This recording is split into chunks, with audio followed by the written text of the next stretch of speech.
Welcome back to Breaking Down Storage Tech. Today we have a bulk storage made for the Kronos V4 raid farm, and this has been made by PyraLeft, acaciachan, and Philgoodinator. So let's get straight into it.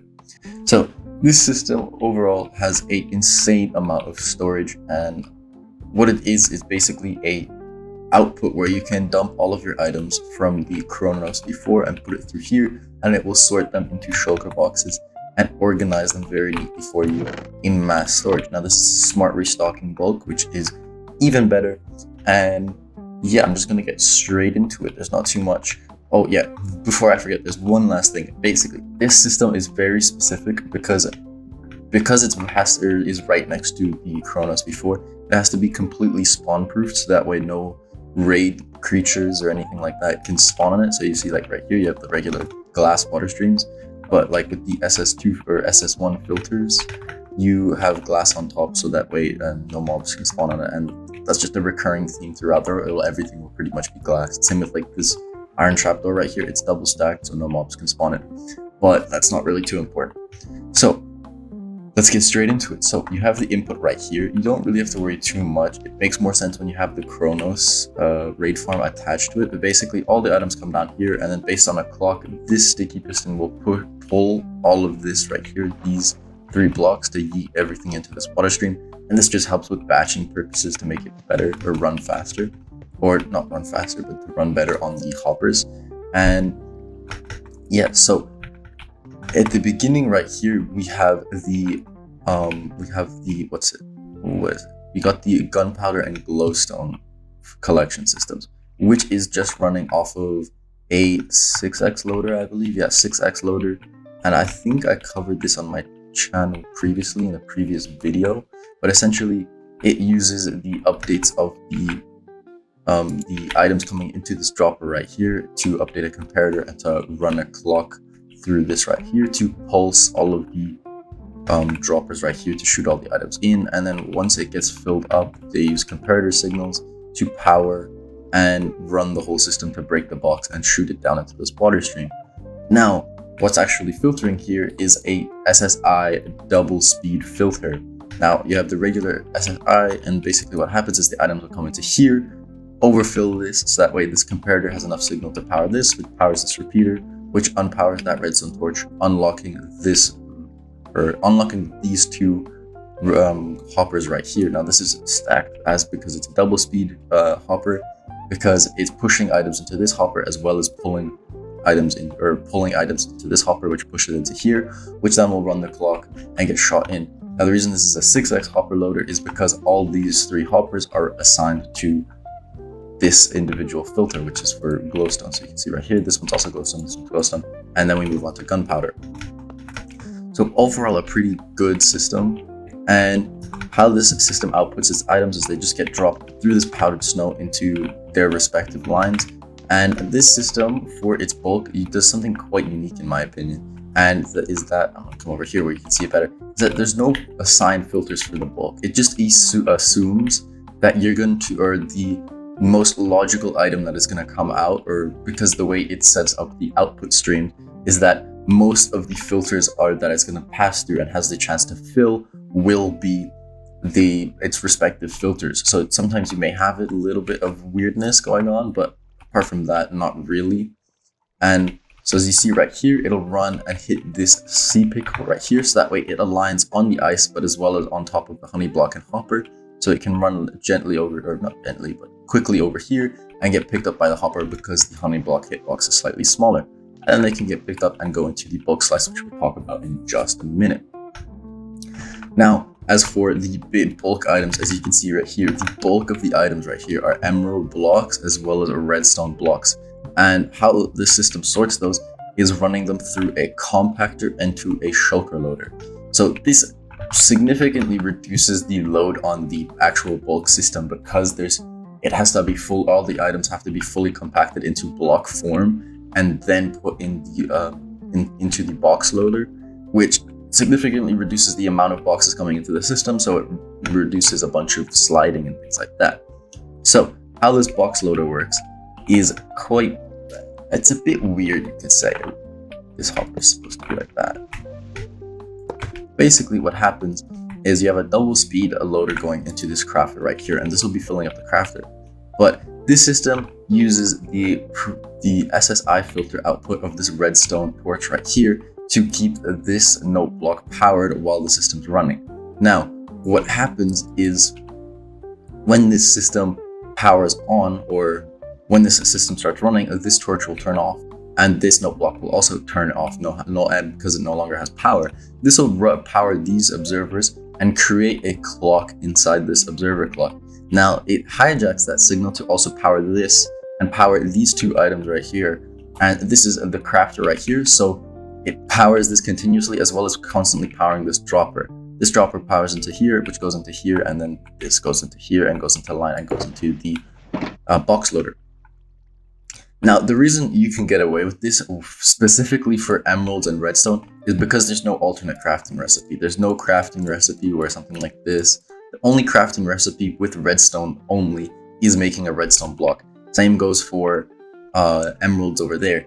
Now, that means that you can get away with just spamming this crafter until it can actually craft something and then power it, and then it actually creates an item. Now, you would have huge problems trying to do this with like iron or gold, for example, because they could be made into pressure plates, into doors, or into a million different things, into trapdoors. So this would not be the system you would want to use for that stuff. But in this specific case, we don't have to use that.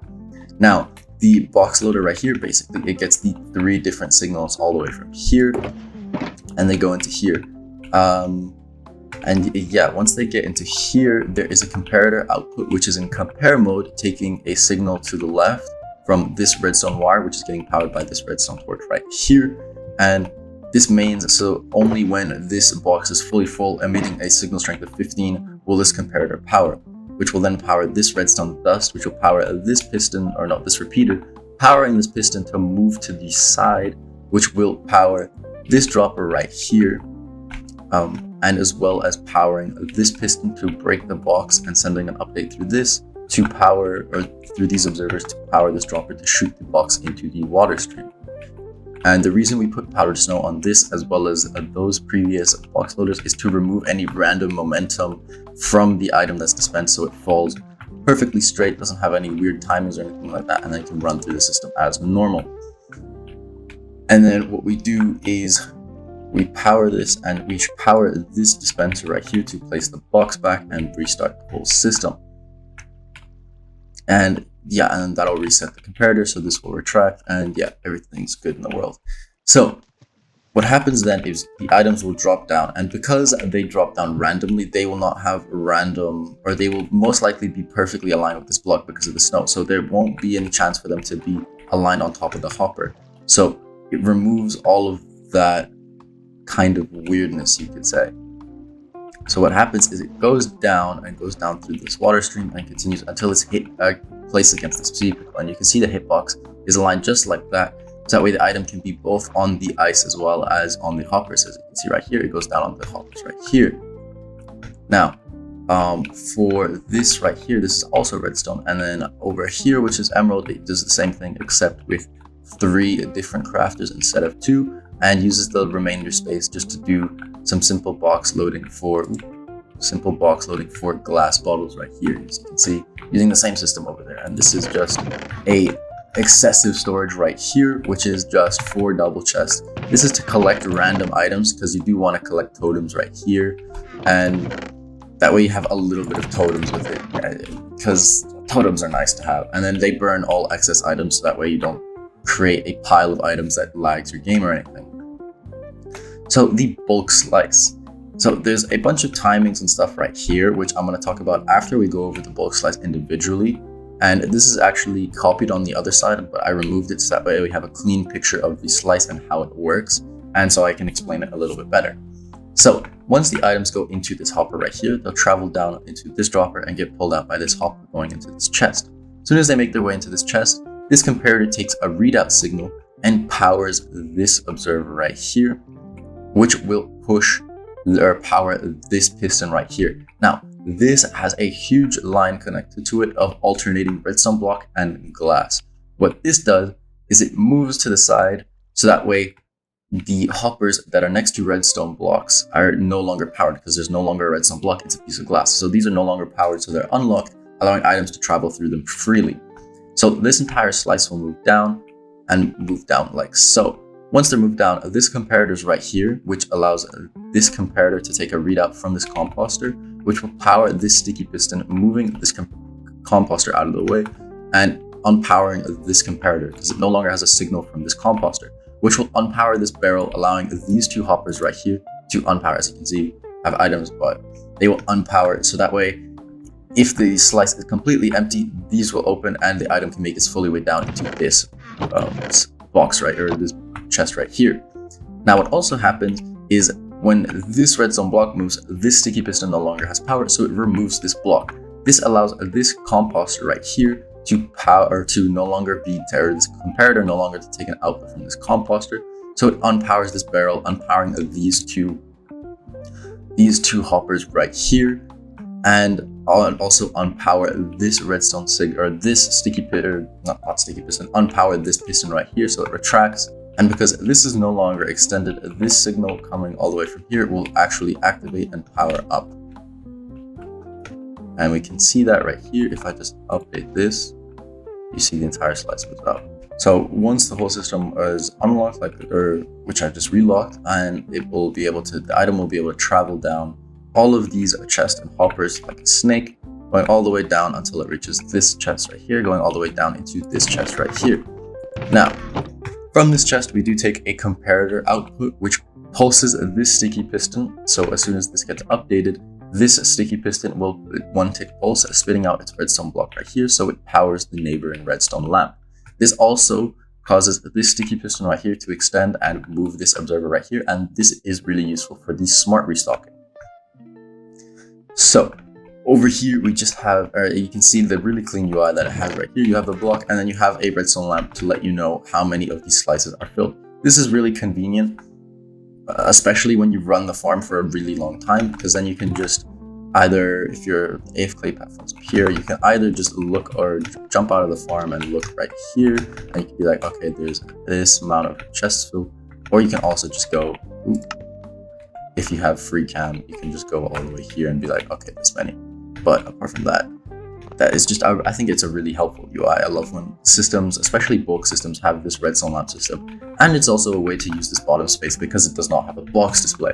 And the reason this doesn't have a box display is, I guess, personal preference of the farm designers, but also it's a farm. It's not supposed to be used as a main storage. So you want this to just basically store bulk amount of items and be able to take them out and go to your main storage or use them in a project. But anyways, so how the relocking works is basically a signal to this observer right here. And by running this observer right here, it will power this piston all the way up and move this entire slice up, which will cause this to move up, which will cause this to extend. And really simple. I think this is one of the most simple bulks ever, just because of how easy it is for these sliders to move and how simple the logic is. Now, the smart restocking. The smart restocking relies on this piston right here with this observer, and it's a really smart way of doing it, in my opinion. So basically, it takes this output to this comparator, which is always powering this piston right here with this observer attached to it. So when this chest runs out of items, this comparator will no longer power, or will be empty, which will cause an update to this piston to remove the redstone block, which turns the system off temporarily. And what happens is this will then retract this observer, which causes the observer to cause an update, which will power this trapdoor right here. By powering this trapdoor right here, it will update this observer, powering this block, powering this repeater, which will power this block right here. Now, this is really important and really cool, is the fact that it will then power this iron trapdoor right here. By unpowering this iron trapdoor right here, it will flick open. This will cause all of the scaffolding to update because this no longer has a supporting block and will go into the other textures. So as you see, I don't know if I can, but basically, yeah, as you see right here, it will go into this texture right here. Now, because of that, it will update actually all the way up here, and this observer will be able to update it, which will power this block, which actually acts as a power to this piston right here, And as we saw with what happens when this piston gets powered right here, with this observer powering through quasi-connectivity, it will actually run the whole unlocking sequence. And that will allow all the items to refill this chest. And as soon as this chest gets items, it will run again and power and move this to the side. And then the system can run again. Now, if it doesn't, if this slice is completely empty, this comparator will never turn on, and this will never move out, and this block of redstone will never move back to right here to power this on. So it is quite smart in that sense. And how the system relocks is through the power to this observer, and we're going to talk about that right now. Now, this uses the logic from this right here, this little pulse extender right here. Now, so how this all works is essentially there is a observer right here, as you can see, and on this system as well. So what happens is whenever this slice moves up to update or to update the system, the observer will move up. I'm going to turn on full bright. Here we go. So the observer moves up right here, which allows it to power this line right here, as well as all of this right here. And it doesn't matter what slice it is. It doesn't matter if it's this slice or this slice. It completely disregards that. Over here, it uses instant wire, and over there it uses redstone, but that's not too important. What happens is this slice or this observer will move up, powering this redstone rail right here, which will update this observer right here, which will power this block right here. Now, it doesn't matter if it's this one as well, or these two, because they will power this block, which will power this rail, or it'll power this block, which will power the neighboring rail and run the entire system. And this is instant wire right here, this kind of system, which I'm not going to get too into detail, but the gist of it is when a powered rail gets powered, it, instead of powering like the tick order or the sub tick order, it will power the farthest rail first and work its way backwards. So this causes the observer to update and then power this, causing the observer update to power this, to cause this observer to update to run this redstone line. And that's basically how instant wire works. It's just really fast redstone. It doesn't have as much of a delay, and it allows it, I think, to be in the same tick, but I'm not too sure. I'm not too familiar with instant wire. But apart from that, it causes a signal to go to this redstone line right here. This is also the same, or gets powered by this observer right here, or just regular if the slice were to be powered. Now what happens is, first of all, it will power this observer, powering this block, powering this node block, which will power this observer right here, which will power this block and power this block as well. But regardless, there's also a signal to this repeater right here, which also powers this block. Now this is done to get a pulse, quite a long pulse actually, into this system right here, which is a pulse extender, which will keep the pulse alive for quite a long time. And this will turn off this redstone torch and turn off this line right here, which will cause an update to extend all of this right here, to move this block right here and update this line right here. And by putting power into this observer right here, what this does is it causes this piston to power right here, and that's why we have the activator rail right next to it, so it can also power, as well as powering this piston right here, but that'll be corrected when the entire system relocks. And what happens is this entire slice moves up and it goes through the same relocking system or relocking sequence as we previously shown. So this basically means that as soon as an item makes its way into a system, the entire system will unlock temporarily, and then there's a global relocking. So what this means is the entire system will only relock as soon as the latest item that made its way into the system has completed this timer. And so what that means is if one signal over here goes off and unlocks a slice, then it will start the countdown. But if this signal over here then powers, then it will keep the countdown and reset the countdown. So this means that a lot of the slices by the end of the farm running, if it fills up multiple slices, all of those slices will be open until the entire slice relocks.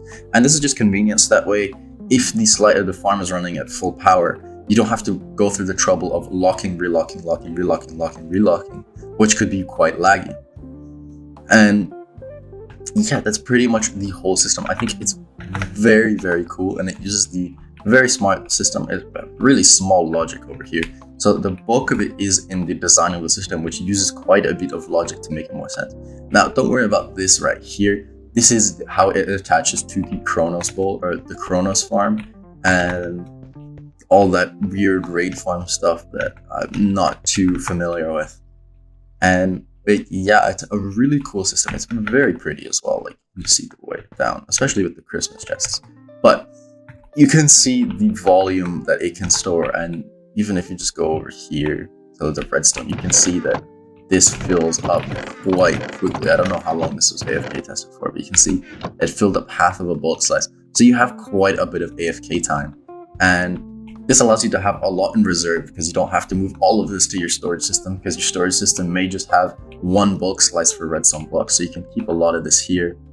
And in relatively in a well-locked system, that will not be as laggy as having just a huge amount of double chests running out of the system. And overall, I think it's really well done and it's really smartly designed. The really smart thing is that this system, guys, with how this deals with the boxes, it does not even bother to try and go through and sort individual boxes into the filters, because that would take so much extra time and redstone power and resources that it's not even worth, because it uses out quite a bit of logic to understand that, okay, basically all the boxes will be going through here, and that's why they created this specific item layout, so that way the redstone is over here and the emeralds is over here, because if anything's going to overflow, it's the emeralds or the redstone, and then it will overflow into these slices. But if you have enough to fill up all of these slices, it won't really matter. So yeah, I think it's quite smart. The one thing I might say or might do is add an overflow line to go somewhere, but I understand their decision, and it's like, if I fill up all of this, will I really care about if I lose like another 20 shulker boxes full of redstone blocks right here? If I have this entire row of redstone filled with millions and millions of redstone blocks, which again is times 9 redstone, which is just an insane amount of redstone thinking about it. So it does make sense why they don't have an overflow line. But overall, a really cool system. The one thing I might say as well is, if you try to run this system, have a bunch of spare shulker boxes, and I might even say have a shulker box crafting station. That way you don't have to bother with having this amount of chests of shulker boxes. Instead, you could have like a shulker box unloader and a shulker box unloader and a wood or log shulker box unloader going into a crafter to craft the shulker boxes on demand. That way you don't have to deal with pre-crafting all of the shulker boxes. But overall, I think it's a really cool system, really simple. I really like this bulk. And yeah, thank you for watching.